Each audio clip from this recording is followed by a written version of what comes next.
सन्यासिनी कमल Iran में थी।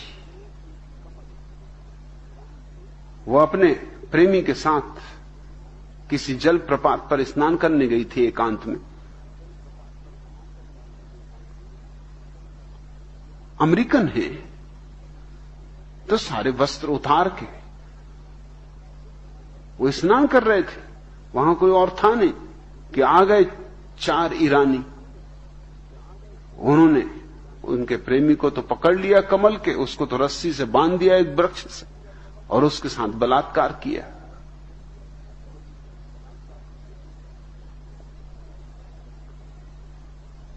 जाके उन्होंने पुलिस में रिपोर्ट की।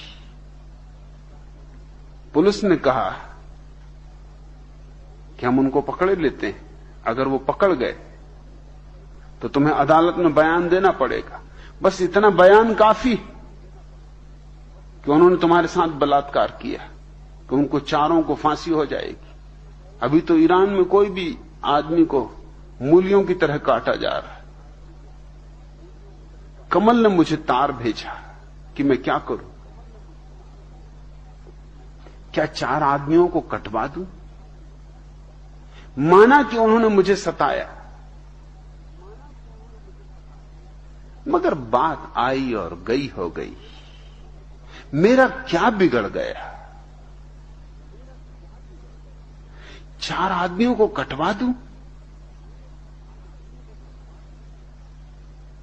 मैंने उसे लिखा जो तुझे ठीक लगे, क्योंकि इस संबंध में मैं तेरे ही निर्णय पर बात छोड़ता हूं। मैं कुछ भी कहूंगा तो पीछे हो सकता है तुझे पछतावा हो। अगर मैं कहूं कि छुड़वा दे तो पीछे से सोचे कि छुड़वाना नहीं था, और मैं कहूं कि फांसी लगवा दे तो शायद पीछे सोचे कि 4 आदमियों की हत्या एक छोटी सी बात के लिए जिसका कोई मूल्य नहीं, जिसका कोई भी मूल्य नहीं। तू खुद ही निर्णय कर ले। मैं बहुत खुश हुआ जब वो लौट के आई तो उसने अदालत में इंकार कर दिया। उसने कहा कि नहीं, मेरे साथ कोई बलात्कार नहीं हुआ है। जब वो आई तो मैंने उससे पूछा, उसने कहा कि मैं इतनी आनंदित हूं कि मैं माफ कर सकी, क्योंकि बात में रखा भी क्या था। सीलभंग में क्या हुआ जा रहा है? अगर तुम्हारा हाथ कोई पकड़ ले तो क्या बिगड़ता है?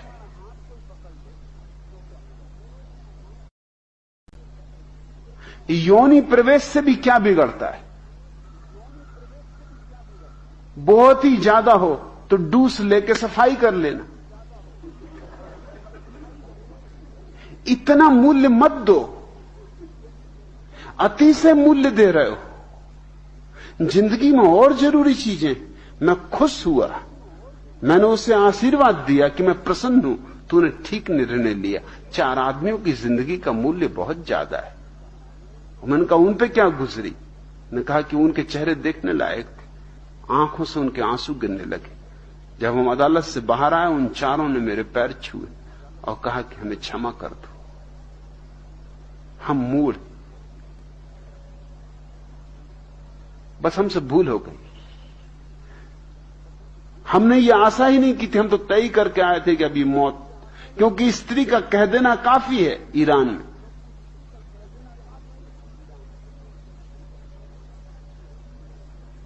मगर तुम क्या कहते हो, कमल ने ठीक किया या नहीं? क्या 4 आदमियों को मारना? माना कि ये मूढ़ हैं, बेवकूफ हैं, और माना कि उन्होंने गलती की, लेकिन ये भी क्या जिम्मेवार हैं? इनके पीछे हजारों आयातुल्लाहों का हाथ।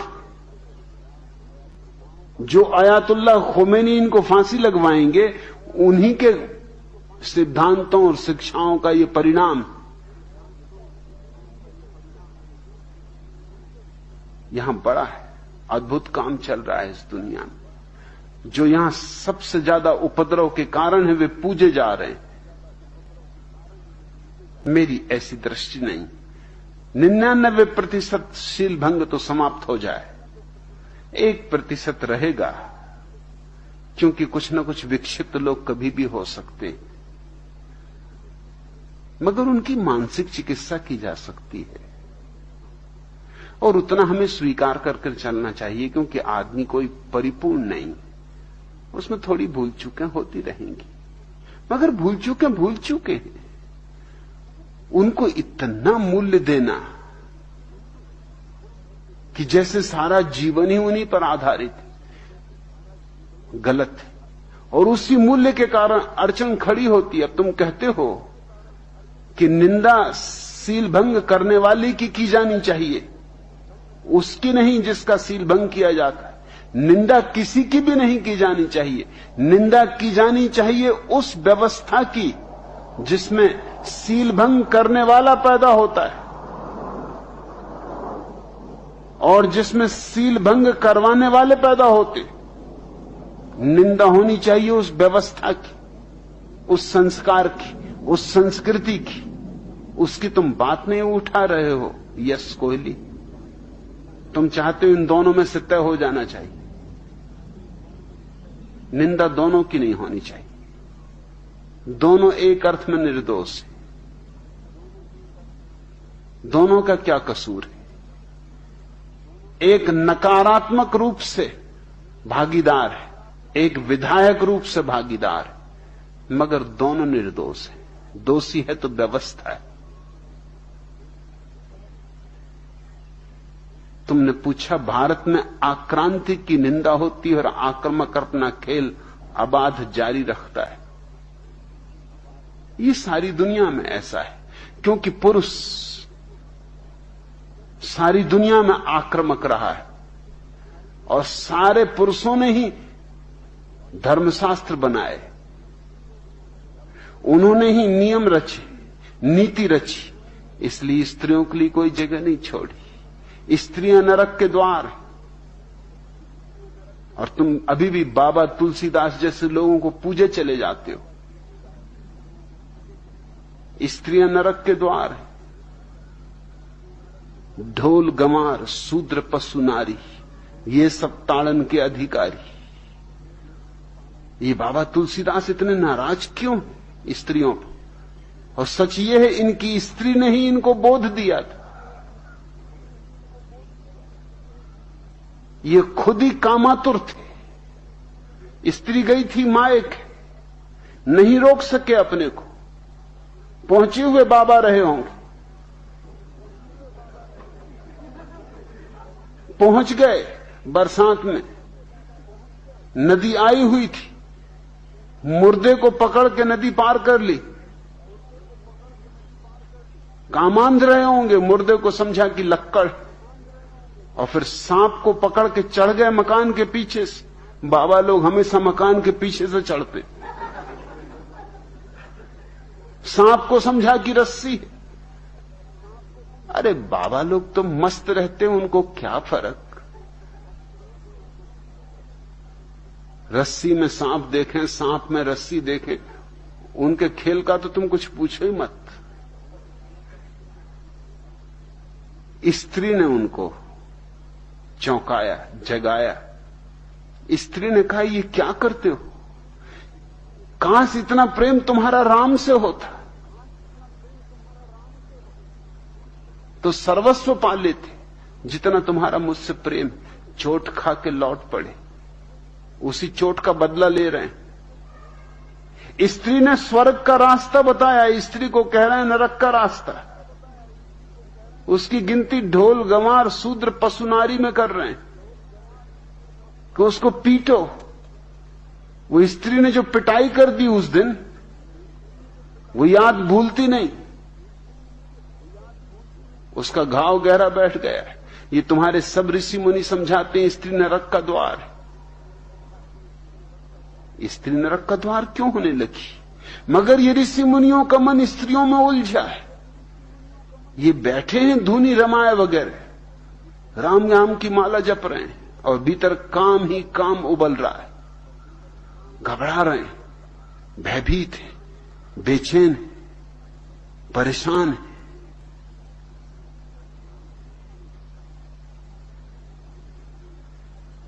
डर के कारण, अपने भीतरी डर के कारण स्त्री को गालियां दे रहे हैं।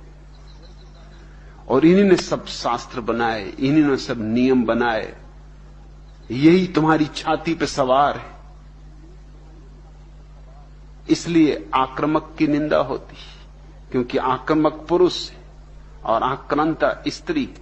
जब तक तुम ये सारी पुरानी परंपरा को उल्टोगे नहीं, इस कचरे को एक बार की आगी लगा दो, एक बार की होली में जला दो, एक बार की अतीत से छुटकारा कर लो, एक दफा सफाई कर लो अपने मन की, तो अड़चन न रह जाए, चीजें साफ हो जाएं।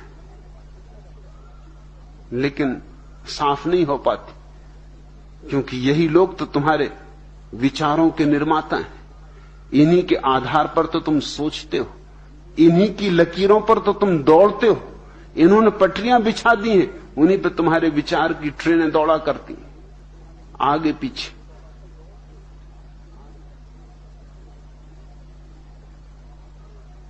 कैसा मजा है।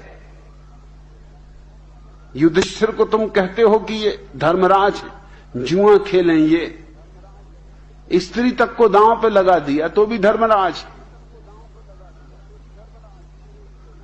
दुर्योधन को गाली देते हो और युधिष्ठिर को धर्मराज कहते हो, क्योंकि दुर्योधन हार गया और युधिष्ठिर जीत गए। जो जीत जाता है वह नियम बनाता है, जो हार जाता है वो कैसे नियम बनाए, कौन उसके नियम बनाए। तो वो धर्मराज हो गए, खूब धर्मराज है। एक स्त्री को बांट लिया 5 भाइयों ने, लेकिन जीत गए। तो बटी हुई स्त्री भी 5 महाकन्याओं में एक गिनती जाती। जो मर्जी हो करवाओ, जीत जिसकी है, जिसके हाथ में लाठी उसकी भैंस। पुरुष के हाथ में लाठी है, क्योंकि धन है, पद है, प्रतिष्ठा है, इसलिए जो मर्जी है करवाए। इसलिए यह होता है कि आक्रामक की प्रशंसा, या प्रशंसा नहीं तो कम से कम उपेक्षा, और जिस पर आक्रमण होता है उसकी लोग निंदा करते, स्त्री को लोग गाली देते। लेकिन इसके बहुत पहलू हैं। स्त्री जब अपने पति के साथ सती हो जाती तब तुम सम्मान करते हो, लेकिन एक पुरुष सता नहीं हुआ, सदियां बीत गई, इतनी सतियां हुई, एक पुरुष को भी सता होने की इच्छा पैदा न हुई। और ये पुरुष सतियों के चौरे बना देते, और ये पुरुष झांकियां सजाते। बंबई में कुछ पागलों की जमात है, मैं हमेशा अखबार में खबरें देखता हूं, ढांढन सती की झांकी। ये पता नहीं कौन पागल ढांढन सती की झांकी मना रहे हैं। आए दिन कुछ ना कुछ उपद्रव मचा रखते हैं ढांढन सती के नाम पर। और स्त्रियां बड़े मनोभाव से सुनेंगी ये बात कि जब पुरुष मर जाए तो स्त्री को मर जाना चाहिए। पुरुष ने सिखाया स्त्रियों को कि जिंदा जिंदा भी तुम हमारी हो, मर के भी तुम हमारी हो। पुरुष को यह डर रहा कि अगर हम मर गए, पता नहीं स्त्री किसी और के साथ हो जाए, किसी और को प्रेम कर ले, ये संपदा पर कब्जा पूरा होना चाहिए, तो हम मरे, हमारे साथ ही स्त्री मरना चाहिए। मगर पुरुष क्यों मरे? पुरुष तो मालिक है। स्त्री को हम संपत्ति कहते, अब भी कहते हैं स्त्री संपत्ति। पुरुष को कभी तुमने संपत्ति कहा? अब भी जब विवाह होता है किसी लड़की का तो हम कहते हैं कन्यादान। दान? लड़की कोई चीज वस्तु है जो तुम दान कर रहे हो? शर्म नहीं आती कहते हुए कन्यादान? लेकिन यह हमारी धारणा है, ये पुरुषों द्वारा नियोजित समाज है। अब तक स्त्री को हमने कोई सम्मान नहीं दिया, और अगर हम स्त्री को सम्मान देना चाहते हैं तो हमें अपनी पूरी नैतिक धारणाओं को, मर्यादाओं को रूपांतरित करना होगा। वही कार्य, वही महत्कारी मैं यहां करने की कोशिश कर रहा हूं, इसलिए खूब गालियां खा रहा हूं। इसलिए जितनी गालियां मुझे पड़ रही इस देश में शायद ही किसी को पड़ती हो, लेकिन मैं उनकी अपेक्षा करता हूं, जानता हूं कि स्वाभाविक है, ये होगा ही।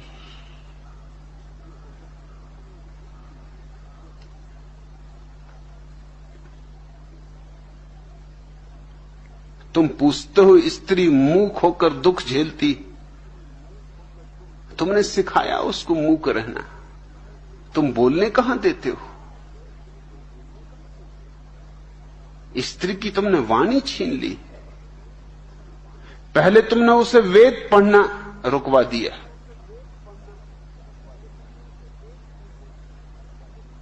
तुमने उससे पूजा के अधिकार छीन लिए, यज्ञ के अधिकार छीन लिए। अभी कल खबर थी कि सऊदी अरेबिया ने, अरेबिया से कोई स्त्री बाहर शिक्षा पाने नहीं जा सकती, इसका नियम बना लिया। 20वीं सदी है या हम किसी बाबा आदम के जमाने में रह रहे हैं? स्त्रियां अब शिक्षा पाने के लिए बाहर नहीं जा सकती। क्यों? क्योंकि खतरा है। बाहर शिक्षा पाने जाती हैं तो वहां से लौटती हैं तो मुखर हो जाती, उनको वाणी मिल जाती। तुम स्त्रियों को शिक्षा भी देते हो तो भी इसलिए नहीं देते कि वो मुखर हो जाएं, इसलिए देते हो ताकि ठीक वर मिल जाए, एमए हो जाएं वो, ताकि कोई कलेक्टर, कोई कमिश्नर, कोई डॉक्टर, कोई इंजीनियर वर मिल जाए। स्त्री की शिक्षा का कुल इतना ही मूल्य है, उसके सर्टिफिकेट अच्छा वर फांसने के काम आते, बस इससे ज्यादा कोई मूल्य नहीं।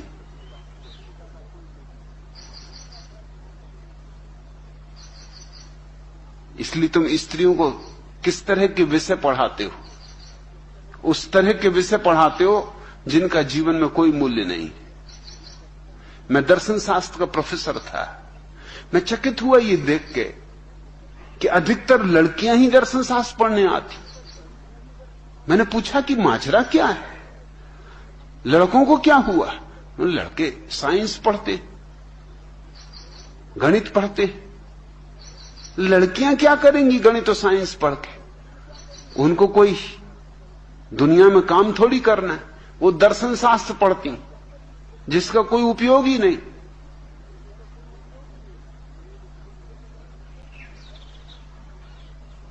जो बिल्कुल बेकाम है, जिसकी कोई सार्थकता नहीं जीवन में।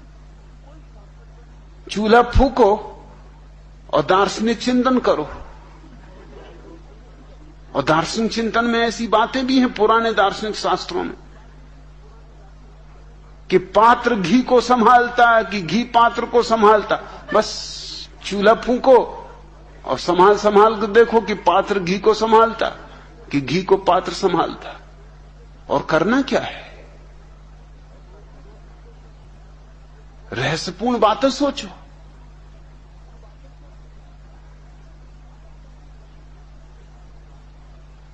कि जलेबी बन जाती तो इसके भीतर रस कैसे पहुंच जाता, कि फुलका फूल जाता है, दोनों तरफ से बंद, छेद बिल्कुल नहीं, हवा कहां से पहुंच जाती? ऊंची बातें, हवाई बातें, आध्यात्मिक बातें सोचो।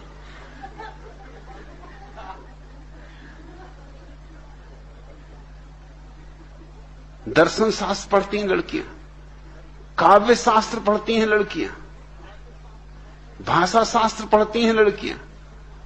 बेकाम की बातें जहां कोई और पढ़ने नहीं जाता, उनको सर्टिफिकेट से प्रयोजन है। और दर्शन शास्त्र के विभाग अध्यक्षों को, लड़कियों को अच्छे सर्टिफिकेट देने पड़ते, क्योंकि अगर लड़कियां भी आना बंद हो जाएं तो उनका धंधा गया।